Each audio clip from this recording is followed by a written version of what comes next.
이렇게 하이라이트로 보다 보면은 감동적인 영상들이 올라오는 것을 보게 됩니다. 그냥 시합과 게임만, 경기만 해가지고 금메달 딴 이야기만 있는 것이 아니라 거기에는 이 이상화 선수, 스케이트 선수가 우리나라 금메달리스트였죠. 2개나 땄던 금메달리스트가 일본의 누구죠? 뭐라고 하는 것 같던데 동계올림픽 때 같이 경합을 이루어서 그래서 같이 시합에 경기에 임해가지고 경쟁이요 라이벌이었던 그 사람이 이제는 이상화는 은퇴를 한 상황이고 또 마지막까지 이제 또 베이징 올림픽에도 또 출전하였던 일본 스케이팅 선수를 향하여서 엄청난 응원의 메시지를 보내는 것이었습니다. 그리고 자기 자신도 그렇게 금메달 하나 따고 2번째 딸 때는 엄청난 부담감이 있었는데 그걸 해냈지요. 근데 일본 선수도 자기에게 이긴 금메달을 딴 그 선수가 또 이번에 이어서 2번째도 딸 수 있도록 격려를 해주려고 하는데 힘이 다 미치지 못하였습니다. 그걸 보고 안타까워하다가 또 이제 서로 같이 함께 만나는 시간을 갖는데 서로 껴안고 서로 사진 찍고 원래 우리 일본과 우리는 숙적의 관계잖아요. 오히려 더 경쟁과 라이벌이 될 수 있는 그 시간이 아름다운 우정의 시간, 장벽을 뛰어넘는 시간이 되었던 것을 보게 됩니다. 이 세상에는 올림픽처럼 금메달만 따야 된다라고 하는 그런 법칙만 있는 것이 아니라 또 다른 삶의 감동의 스토리들이 또 다른 더 소중한 것이 있는 것을 보게 됩니다. 또 스피드 스케이트 선수 중에 김보름 선수였나요? 노랑머리를 했고 예전에 좀 동료를 좀 힘들게 했다고 해서 비난을 받고 오해를 받고 했던 그런 것들을 그게 얼마나 스트레스가 받았는지 그런데 이번에도 출전을 하면서 포기하지 않았습니다. 인터뷰를 하는데 그동안의 마음고생이 얼마나 심했었는지 국민적인 비난을 받고 있었던 그 시기와 그런 모습이 인해서 머리가 막 중간에 젊은 선수인데 머리카락이 빠져서 탈모 증세가 있는 모습을 볼 수 있었습니다. 그럼에도 불구하고 악착같이 해서 결승에 진출을 하였고 결과는 어떻게 됐을까요? 금메달 5등을 했어요.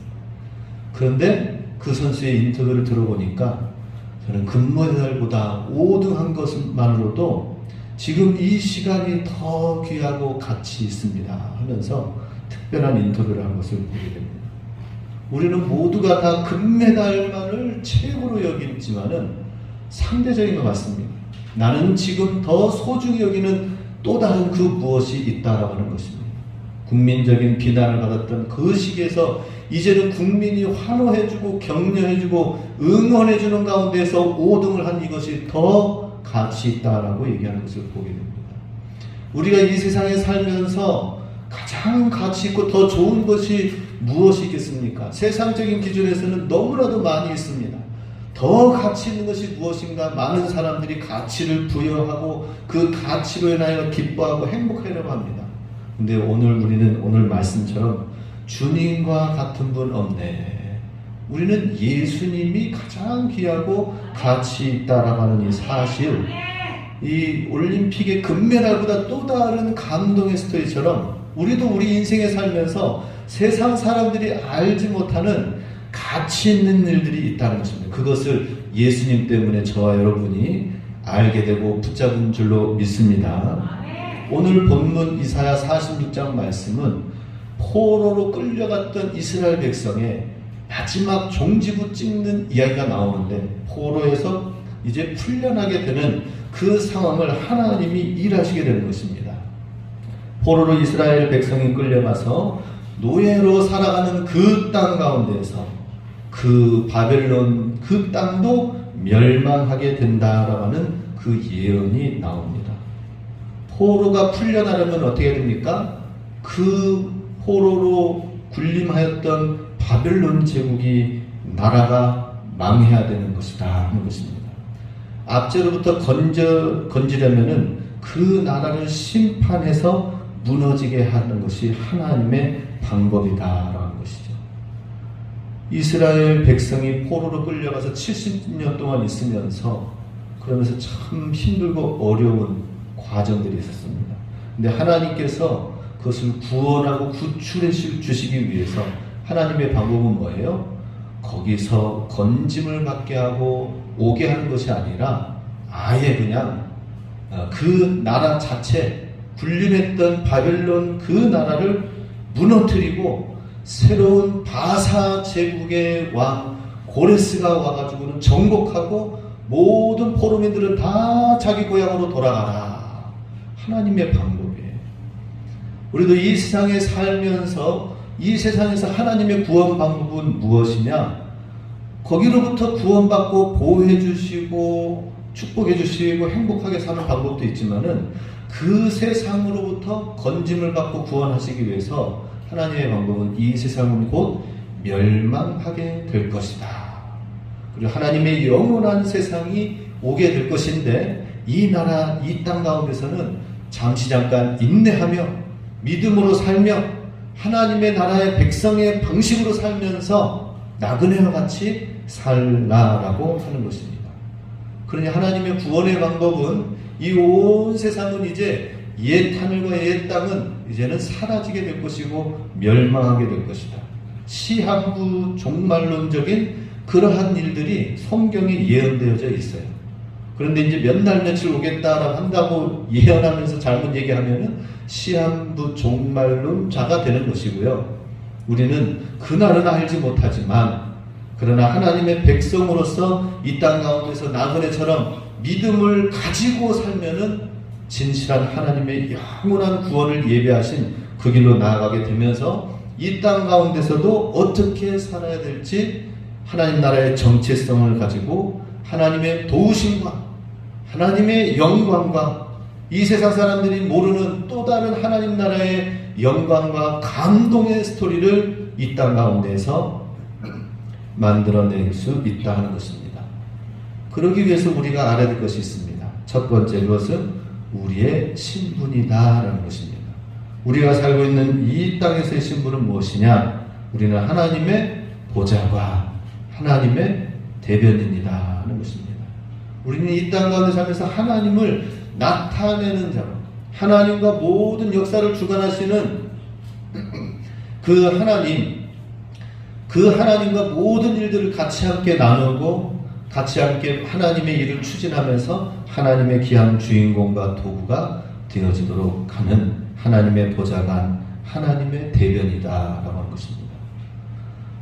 우리는 하나님 나라의 대변인이다라는 사실, 보좌관이라는 사실을 정말 명예와 자부심을 가지고 살아야 되는 거예요.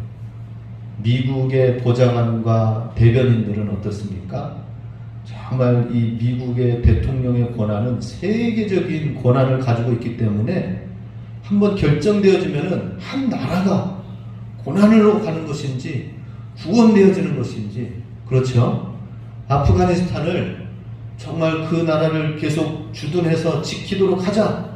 힘들고 또 대가와 희생이 있다 하더라도 끝까지 철수하지 않고 있자라고 한다면 아마 희생과 어려움이 있다 하더라도 아프가니스탄을 지금 지키면서 여전히 싸우면서 있을 거예요. 그런데 철수하자고 딱 하자마자 바로 그냥 아프가니스탄 이 탈레반 정권이 쳐들어와가지고 아프가니스탄 시민들을 억압하면서 또다시 엄청난 뭡니까? 이슬람권의 율법주의 가운데에 매여서 종의 삶을 사는 듯한 모습을 보게 됩니다. 이렇게 미국의 대통령과 백악관은 큰 결정권을 가지고 있습니다. 그래서 그렇기 때문에 그런 권한이 있기 때문에 대통령이 결정과 또 정책을 정하기 이전에 충분한 보좌관들이 대화를 나누고 또 격식 없이 주고받고 하면서 정말 좋은 아니고 가장 훌륭한 것이 무엇인지를 대화를 하게 되고 토론을 하게 되는 것입니다. 그래서 거기에서 이제 결정이 되어지면은 지시가 내려지면 항공모함이 뜨기도 하고요. 전투기가 움직이기도 하고 어떤 경우에는 전쟁이 일어나기도 한다라고 하는 것입니다. 대통령의 권한이 너무나도 막강합니다. 예. 그런데 대통령을 보좌하는 이 대변인과 또 보좌관보다 더 귀하고 더 막중한 사명을 가지고 있는 것이 하나님 나라의 우리의 신분이다라고 하는 것입니다. 하나님은 온 세상의 역사를 주관하시는 분이십니다. 그 하나님과 함께 대화를 나누고 하나님의 뜻을 이 땅 가운데 나타내고 펼치는 데 있어서 우리가 그렇게 쓰여진다라고 하는 것입니다. 우리의 기도에 하나님이 방향을 틀으시고 우리의 기도에 하나님이 일하신다라고 하는 것입니다. 그런데 우리가 그런 가치 있는 일들을 우리가 가지고 있고 우리의 신분이 그런데 우리가 다른 하나님 나라의 이 신분을 알지 못하고 한 분 하나님을 나타내고 하나님 한 분만을 위하여서 살아가야 되는데 이 사명을 기억지 아니하고 세속적인 사람이 되어서 이 세상 가운데 있는 한 사람으로서 그냥 살면서 돈에 집착하고 자기 행복에만 집착한다면은 하나님의 보좌관에게 하나님의 대변인에게 주시는 놀라운 특권을 잃어버리게 된다는 것입니다. 우리 하나님의 보좌관, 하나님의 대변인으로서 우리 신분으로서 우리에게 주신 하나님의 축복과 특권은 무엇입니까? 우리 가장 가까이서 대통령 옆에서 가장 가까이서 대화하고 얘기할 수 있는 권한이 주어진 게 대변인이잖아요. 보좌관이잖아요. 우리도 마찬가지입니다. 하나님 앞에 나와서 예배드리고 하나님께 우리의 마음을 올려드리고 우리의 소원을 올려드리고 하나님 앞에 기도하고 이 하나님을 섬기고 예배하는 것이 우리의 가장 귀한 특권인 줄 믿으시기 바랍니다. 하나님은 이 온 세상을 주관하시고 또 심판하시기도 하시고 구원하시기도 하시기 때문에 그것을 우리의 기도를 통하여 우리와 함께 교제함으로 인해서 함께 이루어 간다라고 하는 것입니다. 먼저 서두에 말씀드렸던 것처럼 하나님께서는 이스라엘 백성을 구원하시기 위해서 구원의 프로젝트로 뭐라고 하셨어요? 그냥 건져오시는 것이 아니라 바벨론 우상 숭배 가운데 있었던 그 바벨론 나라를 멸망시키고 새로운 나라의 새로운 왕을 통하여서 구원의 일을 하니까 하나님의 백성이 역사의 진짜 중심인 것을 보게 됩니다. 그런데 현실은 어떻느냐 하는 것을 보게 됩니다. 대통령을 가까이 하는 비서관은 가까이 하는 그 특권은 있지만 막상 그들의 이야기를 들어보면은 그 청와대 안에 갇혀 지내야 되고 답답하고 보수도 상당만큼 크게 많지도 않고 자기 사생활은 없어서 불평하기도 하고 그렇다고 합니다. 그러니 생각보다 매력적이지 못하고 그런 생각을 갖습니다. 그런데 하나님을 믿는 또한 하나님의 보좌관, 하나님의 대변인인 우리는 그게 아닙니다. 때로는 하나님 말씀에 매인 듯하고 하나님의 뜻대로 살아야만 되는 것처럼 생각이 될지 모르겠지만 하나님께서는 우리 인생 전체를 책임져 주신다라고 하는 것입니다. 3절 4절 말씀 같이 읽습니다. 야곱의 집이여 이스라엘 집에 남은 모든 자여 내게 들을지어다. 배에서 태어남으로부터 내게 안겼고 태에서 남으로부터 내게 업힌 너희여 너희가 노년에 이르기까지 내가 그리하겠고 백발이 되기까지 내가 너희를 품을 것이라. 내가 지었은즉 내가 먹을 것이요 내가 품고 구하여 내리라. 이 말씀을 이해하십니까? 하나님께서는 배에서 태중에 있을 때부터 그리고 태어나면서부터 하나님께 안겼고, 원래는 그 태어나면은 엄마 아빠가 안잖아요, 그죠? 예. 그런데 내게 안겼고 태에서 남으로부터 내게 업힌 너희여라고 말씀합니다. 그러면서 노년에 이르기까지 내가 그렇게 안고 업겠고 백발이 되기까지 내가 너희를 품을 것이다. 내가 지었은즉 내가 너를 업을 것이고 내가 너를 품고 구하여 내리리라 하면서 하나님의 구원 프로젝트에 왜 하나님이 이스라엘 백성을 하나님의 자녀를 구원해 주시기 위해서 이 큰 거대한 바벨론 제국을 무너뜨리면서까지 하나님이 행하시는지를 말씀하고 계십니다.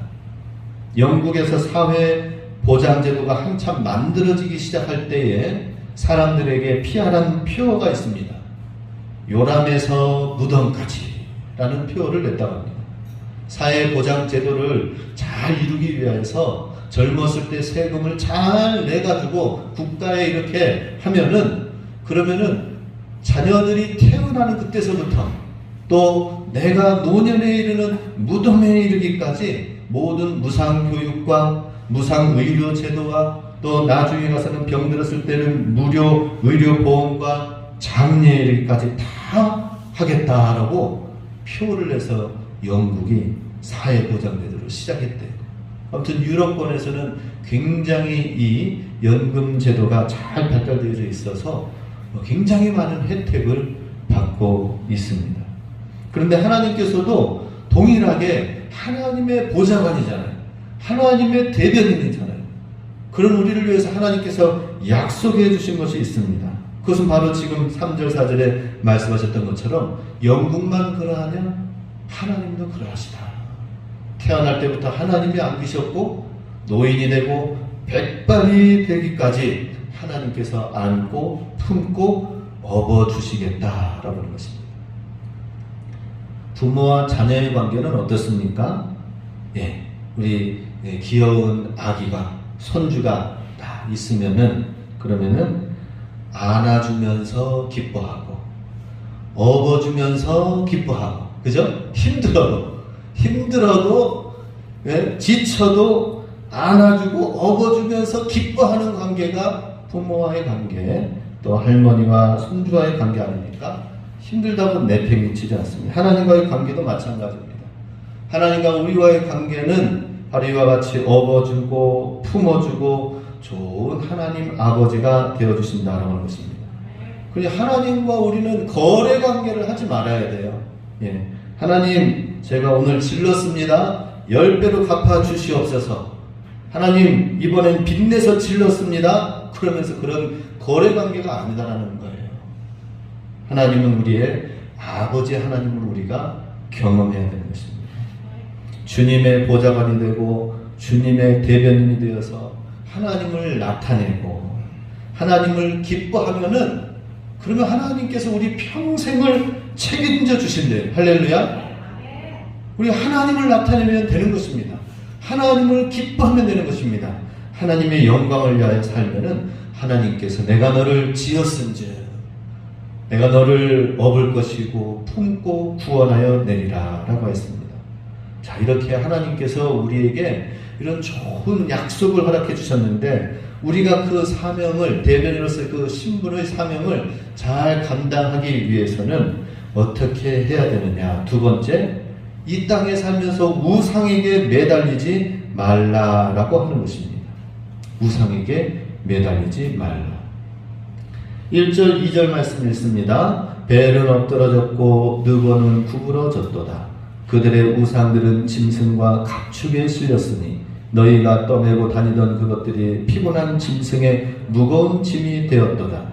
그들은 구부러졌고 그들은 일제히 엎드러졌으므로 그 짐을 구하여 내지 못하고 자기들도 잡혀갔느니라.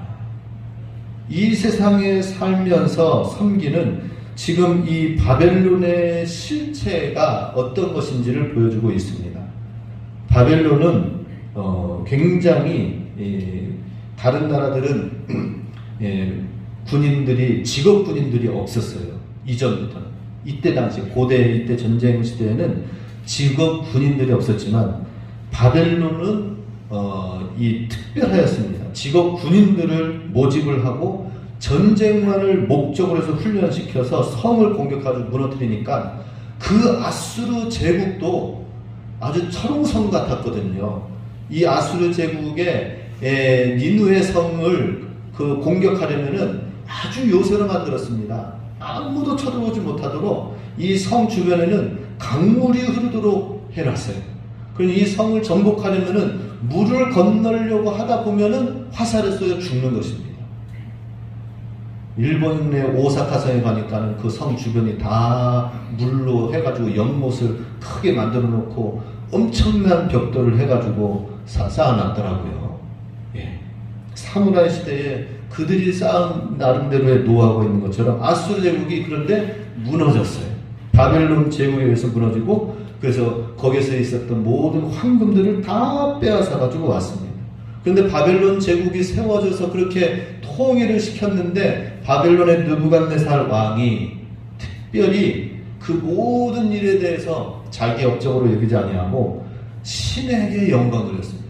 그 바벨론 신 벨과 느보라는 신에게 영광을 돌렸습니다. 자, 전 세계를 제패하고 다스리고 통치하는 이 바벨론 신의 벨과 느보 신이야말로 신 중의 신들이다 라고 하는 거예요.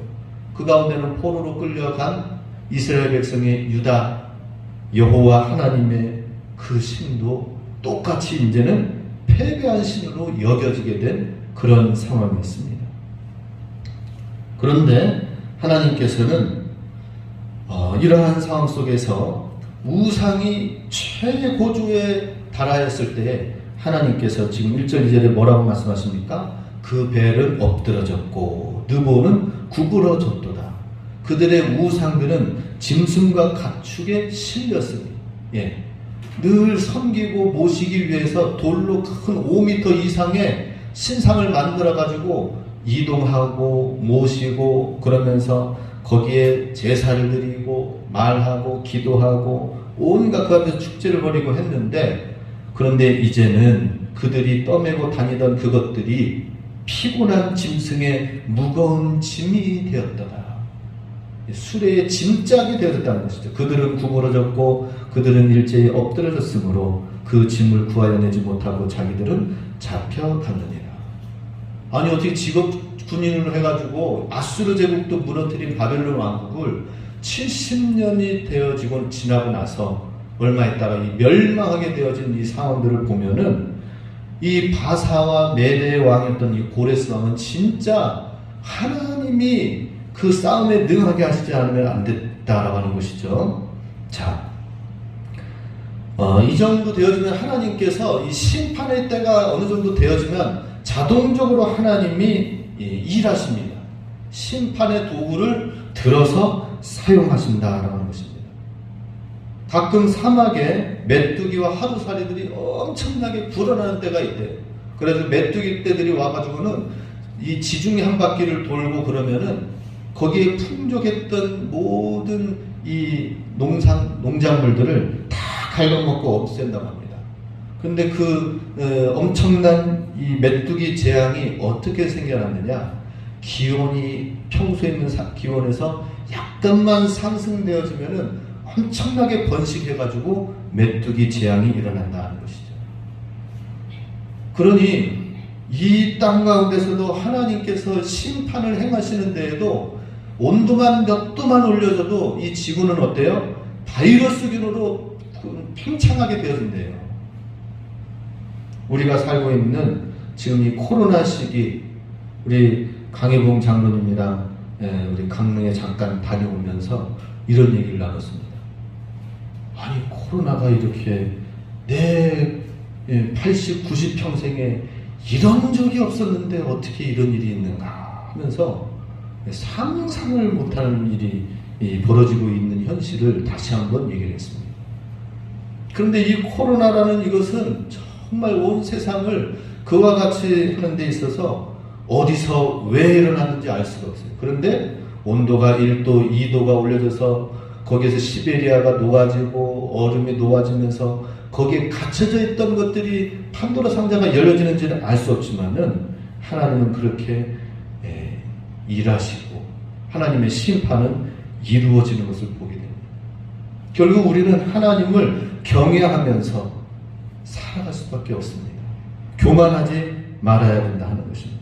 이런 모든 이 바벨론 왕국이 무너진 것은 고레스 왕이 뛰어난 것이 아니라 하나님이 그렇게 만든 작품이다라고 하는 것입니다. 그런데 그렇게 멸망할 수밖에 없었던 이유는 무엇이냐? 바로 바벨론 지역에 이 우상 숭배가 가득하였기 때문이다라고 하는 것입니다. 우상 숭배. 바벨론 지역의 우상 숭배, 이것은 우상은 어떻게 만들어지는 겁니까? 인간의 상상력으로 만들어지는 것이라고 말을 할 수가 있습니다. 우리 영화와 드라마를 보면 어떻습니까?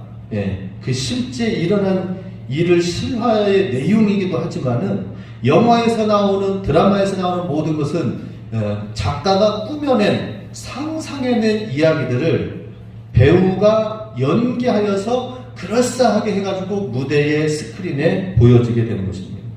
그러면 어때요?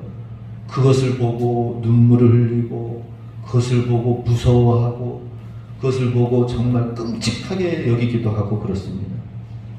그런데 마치 이 우상 숭배하는 것은 바로 그와 같다라는 것입니다. 인간이 만들어 놓은 작품에, 인간이 만들어 놓은, 인간이 신을 아주 가까이서 모시고 싶은 그 욕망에 이렇게 만들어 놓는 거예요. 여기 만들어 놓고, 부뚜막에 만들어 놓고, 부엌에 만들어 놓고, 신주단지에 만들어 놓고, 조상을 섬겨야 된다 해가지고 다르게 만들어 놓고, 인간이 만들어 놓은 상상력이 인간의 욕망을 가지고 그렇게 해놓은 것입니다.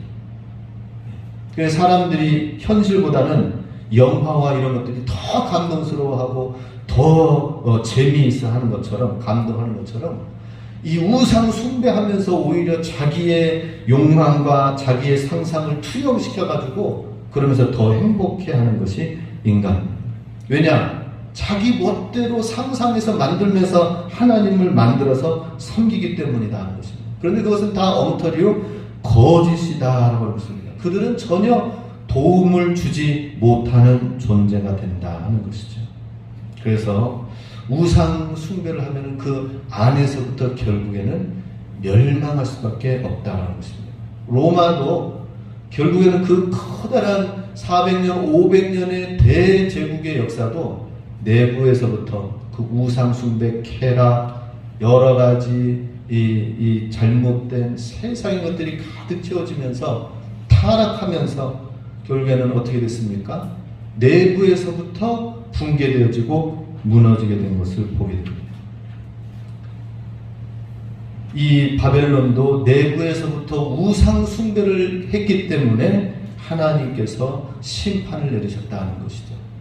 그 우리도 교회가 또 가정이 내부에서부터 건강해야 됩니다. 내부에서부터. 우상 숭배는 뭐예요? 돈, 권력, 성입니다. 돈이면 못할 일이 없다라고 생각하고 죽을 때 돈은 배신하지 않는다. 여러 가지 돈에 대한 이야기가 있습니다. 그 돈을 부리되 우리는 돈에 끌려가지 말아야 되고 돈을 사용하되 돈을 숭배하지 말아야 되는데 돈과 물질이 우상 숭배가 되는 것입니다. 그러면은 내부에서부터 붕괴되어지는 것입니다. 권력도 마찬가지입니다. 힘과 권력이 자기 자신으로 인하여서 권력이 발휘되어지면은 권력은 절대 타락하게 되어져 있다라고 하는 것입니다. 그래서 우리 돈, 권력, 힘 이것은 너무나도 소중하게 쓸 수 있는 것인데 그것이 우상 숭배처럼 숭배가 되어지고 탐심처럼 여겨지게 되어지고 하면은 가장 추한 것이 되어서 그 추한 것은 정리가 되어지고 심판이 되어진다는 것입니다. 6절 7절 말씀 같이 있습니다.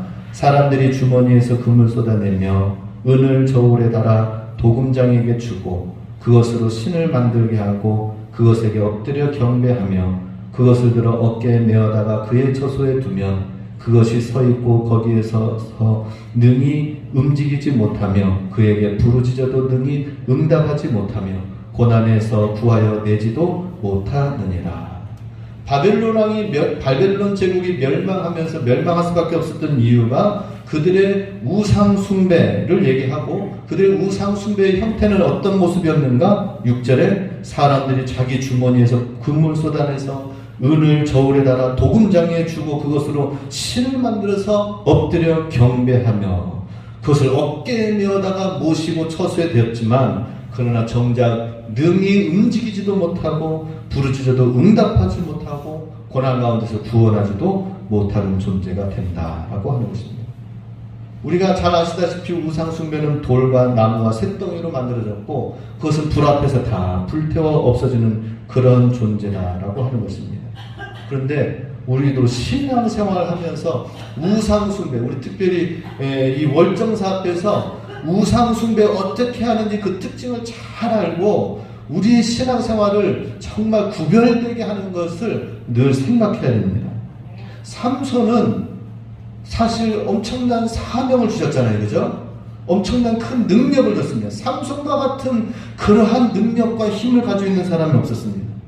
그런데 들릴라에 의해서 그렇게 자기 자신을 사랑하고 쫓아가고 또 삼손이 그렇게 또 사랑하였던 그 여인에게 비밀을 알려주고 그래서 그 여인에게 마음을 다 내어주니까 어떻게 됩니까? 그 여인은 사실은 딴 마음 가지고 있었던 거죠. 삼손을 좋아하고 사랑하는 것이 아니라 돈을 받고 삼손을 팔기 위한 스파이였던 것입니다.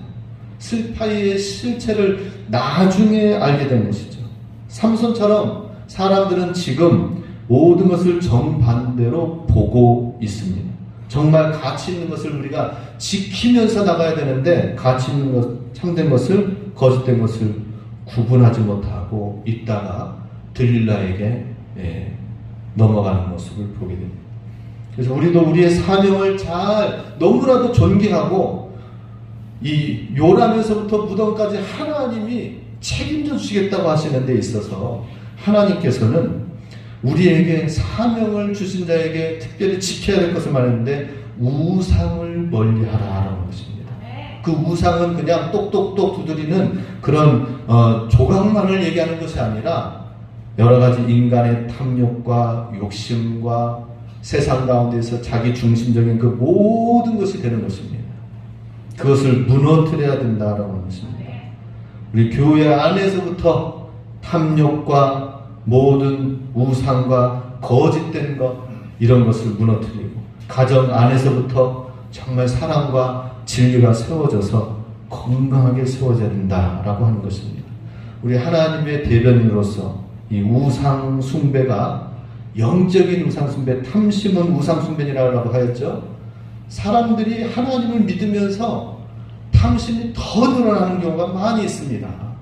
내 뜻대로, 내 요구대로, 내 주상대로 되어지기를 그렇게 하는 집단들과 공동체가 되어지는데 그게 아니다라는 것입니다. 나는 우상 숭배 안 하는데요 라고 생각하지 말고 하나님의 대변인으로서 정말 우리 예수님 안에서 우리의 우상 숭배의 모습을 잘 분별해야 된다는 것입니다.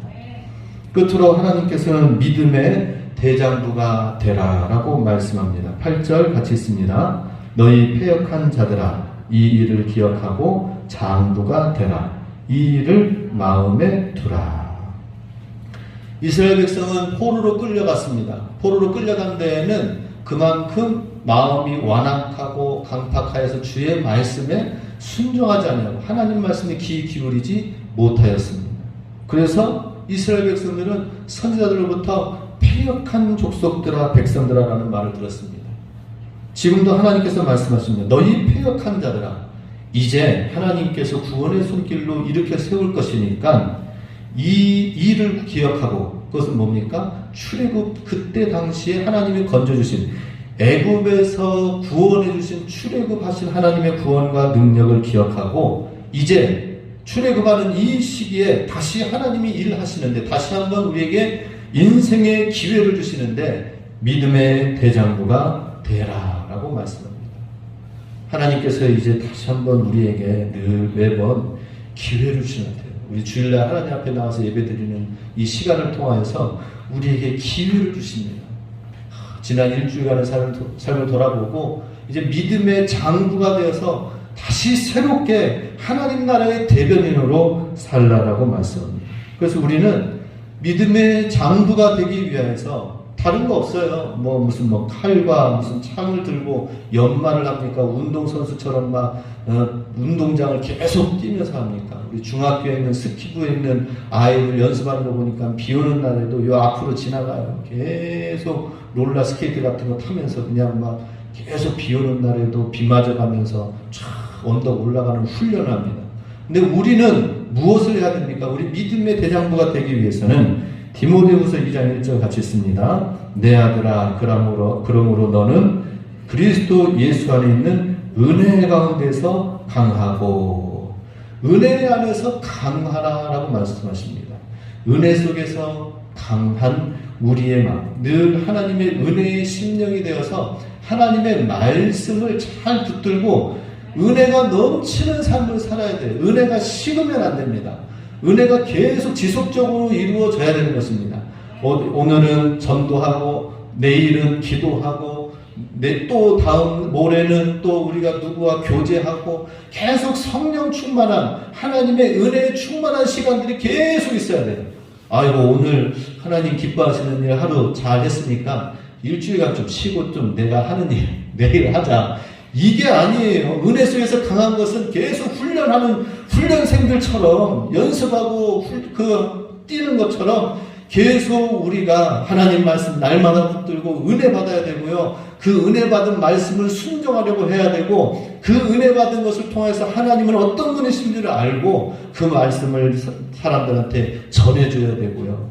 또 내가 또 충전을 계속 해야 되겠죠. 하나님 말씀을 듣고 찬양을 하고 기도하고 엎드리고 이걸 끊임없이 해야 됩니다. 이거 지치고 힘들다고 귀찮다고 하면 안 돼요. 하나님의 사명을 감당하기 위해서는 이 우상 숭배 가운데서 같이 멸망하지 않기 위해서는 우리는 은혜 속에서 강해서 은혜의 대장부가 될 줄로 믿습니다. 그래서 우리는 하나님 은혜 속에서 하나님이 어떤 분이신지를 알아야 됩니다. 첫 번째, 하나님과 같은 분이 없음을 알아야 된다 하는 것입니다. 오늘 제목이기도 하죠. 9절 같이 있습니다. 너희는 옛적 이름을 기억하라. 나는 하나님이라. 나 외에 다른 이가 없느니라. 나는 하나님이라. 나 같은 이가 없느니라. 하나님을 알고 하나님 안에서 그 은혜 속에서 강하라고 하는 거예요. 나 같은 하나님이 없다라고 하는 사실을 나는 경험해 본 적이 없는데요. 하나님이 어떤 분이신지 나는 경험해 본 적이 없는데요. 기억이 없는데요. 라고 하시는 그런 분이 계실 수 있는데 그런 분이 있을 것 같아서 성경에 기록되어 있잖아요. 그죠? 내 개인적으로 경험은 못했더라도 역사 가운데서 하나님이 일하시고 하나님이 어떤 분이신지 성경에 얼마나 많이 기록되어 있습니까? 성경을 읽으시기 바랍니다. 성경을 아직도 모르는 경우가 너무나도 많이 있어요. 우리 성경을 읽어야 하나님을 알고 하나님의 은혜 속에서 지속되어질 수가 있습니다. 예. 그래서 우리 어느 정도로 알아야 되느냐 하나님 말씀을 무슨 말씀이 어디에 있죠? 라고 묻는다면은 그 말씀이 무슨 복음에 어디 몇 장에 몇 절에 무슨 내용이 있습니다. 이렇게 알 수 있을 정도까지 돼야 돼요. 우리는 다른 데에는 몰라도 성경에는 전문가가 되시기 바랍니다. 말씀이 없으세요? 별로 감동이 안 되는가 보네요. 예. 성경의 전문가가 되시기 바랍니다. 예. 어느 말씀이 어느 구절에 있죠? 제가 물어볼 거예요. 그러면은 그 말씀, 여기에 이 구절에 있지요. 대답을 할 수 있어야 돼요. 할렐루야. 제가 평소에 항상 성경 퀴즈 대회를 하도록 하겠습니다. 예. 그 정도가 돼야 돼요. 아니 왜 우리가 전공 분야는 성공이 되고 나머지는 다 부전공이 돼야 되는데 부전공들이 너무나도 많아요. 예, 요리는 어떻게 해야 되는지 또 살림살이는 어떻게 해야 되는지 너무나도 잘하는데 성경은 10점, 20점, 30점 되면 안 되잖아요. 은혜 속에서 강하기 위해서 우리 하나님을 잘 알아야 됩니다. 옛적 일을 기억하라고 했습니다. 하나님 말씀을 알고 하나님이 어떻게 행하셨는지를 알고 그 하나님으로 인하여서 대장부가 되라고 하는 거예요. 그게 하나님이 우리에게 주신 무기입니다. 능력입니다. 두 번째로 하나님은 그분의 모든 기뻐하는 것을 반드시 이루심을 믿어야 됩니다. 10절 같이 있습니다. 내가 시초부터 종말을 알리며 아직 이루지 아니한 일을 옛적부터 보이고 이르기를 나의 뜻이 설 것이니 내가 나의 모든 기뻐하는 것을 이루리라 하였노라. 하나님은 하나님이 기뻐하시는 것을 반드시 이루신다라는 것입니다. 그리고 우리는 다른 거가 아니라 하나님 기뻐하시는 그 일을 우리가 붙들고 있으면 돼요. 하나님 기뻐하시는 일을 하면은 내가 좀 지금 굶어도 상관없어요. 왜냐? 하나님이 반드시 그 기뻐하시는 일을 통해서 하나님이 일하시기 때문에, 하나님이 나의 길을 인도하시고 예배하시기 때문에, 우리 교회가 하나님 기뻐하시는 일을 정말 붙들고 나아가면은 하나님께서 우리 교회를 이 시대에 정말 새롭게 사용하여 줄 줄로 믿습니다. 예, 우리 정말 아멘한 대로 그렇게 하나님이 기뻐하시는 일을 붙들고 있는 교회와 성도들에게 크게 이루실 것을 믿습니다. 마지막 세 번째로 하나님께서 나의 삶을 미리 계획하셨음을 우리가 알아야 된다는 것입니다. 11절 같이 있습니다. 내가 동쪽에서 사나운 날짐승을 부르며 먼 나라에서 나의 뜻을 이룰 사람을 부를 것이라. 내가 말하였은즉 반드시 이룰 것이요 계획하였은즉 반드시 시행하리라. 이제 하나님께서 구원하시기 위해서 먼 동쪽에서 사나운 짐승, 사나운 적군들, 바벨론보다 더 최강이라고 한 바벨론보다 더 강한 날짐승과 나의 뜻을 이룰 그 사람을 내가 불러서 보낼 것이다 라고 하면서 바벨론을 심판하고 하나님이 구원을 이루실 것을 말씀하십니다. 이 모든 것은 하나님께서 계획하였은즉 반드시 시행하리라 라고 했습니다. 그래서 우리의 삶도 하나님은 우리 삶 가운데 다 디자인하고 하나님이 계획하셨어요. 내가 무엇을 하려고 하지 말고 하나님께 기도하시기 바랍니다. 하나님의 계획을 발견해야 돼요. 그래서 하나님의 계획 가운데 우리가 그 비전을 품고 나아가면은 은혜 속에서 강한 가운데 대장부가 되어 나아간다면 하나님이 실행하시고 일을 이루신다 하는 것입니다. 그래서 우리 모두가 다 이 놀라운 하나님의 축복을 내가 하는 것이 아니라 하나님이 이루시는 것. 은혜 속에서 강하기만 하면 됩니다. 할렐루야. 은혜 속에서 하나님을 알아나가면 되는 것입니다. 하나님이 기뻐하시는 것을 하면 되고요. 하나님은 이미 계획하셨음을 알고 이미 하나님께서 우리에게 승리를 주셨잖아요. 그죠? 십자가에서 이미 승리를 주셨어요. 우리에게. 이미 십자가에서 승리를 주시고 계획하여 주시고 부활의 능력으로 정말 승전가를 부르고 하나님 앞에서 영광의 멸류관을 들리는 다 금메달리스트로 하나님께서 우리를 만들어 주셨다고 하나님께서 계획해 놓으셨어요. 우리는 무엇을 하면 됩니까? 우상 숭배하지 말고, 그죠? 예.